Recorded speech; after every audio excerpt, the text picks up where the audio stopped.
Destination FP, ta formation professionnelle sans détour. C'est sous ce nom que les centres de formation professionnelle de l'Abitibi-Témiscamingue et du nord du Québec lancent leur nouvelle image de marque pour promouvoir et valoriser leurs 42 programmes d'études. Premier objectif, bien sûr, d'augmenter nos inscriptions en formation professionnelle. En contexte de pénurie de main-d'œuvre, parfois on manque d'élèves dans nos programmes de formation, même que des fois certains programmes ne peuvent partir faute d'élèves. Et bien sûr, le deuxième objectif, c'est de faire connaître que l'AFP, c'est une voie de diplomation comparable à celle du cégep et de l'université. De nombreux mythes et préjugés entourent encore ce type de parcours académique, selon le directeur du Centre de formation professionnelle Arikana.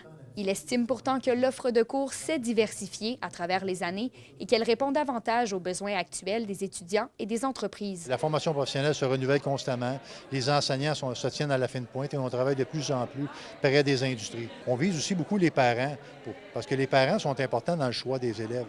Souvent, l'élève a un choix suite à avoir rencontré le conseiller en orientation scolaire. Puis quand il arrive avec son projet de vie ou son choix, à l'occasion, les parents, la famille vont lui dire « va pas là, formation professionnelle, c'est pas pour toi ». Peut-être ce qu'on pourrait faire, c'est dire à notre jeune, termine ton secondaire 5 si tu veux terminer, et ensuite de ça, va en formation professionnelle. Les centres de formation jugent qu'ils ont la capacité de rejoindre des élèves ayant différents cheminements scolaires, comme la plupart des enseignements ne durent que quelques mois. C'est d'ailleurs le cas pour Estelle Rondeau et Laurie Sanson, qui ont toutes deux étudié au campus de Val-d'Or. C'est vraiment concret comme formation. On a des milieux de stage qui permettent de voir aussi quelle ambiance, quel milieu qu'on voudrait vraiment plus travailler. Moi, de mon côté, c'était vraiment pour changer de qualité de vie, avoir plus de temps, plus d'argent, pouvoir vivre mes rêves avec moi et mon conjoint. Ça a vraiment été une surprise pour nous que de savoir que c'était disponible. C'est pour ça qu'on a choisi ça. Un site Internet qui rassemble toutes les informations des programmes va être lancé dès la semaine prochaine et un premier guide régional des formations sera aussi disponible à l'automne prochain.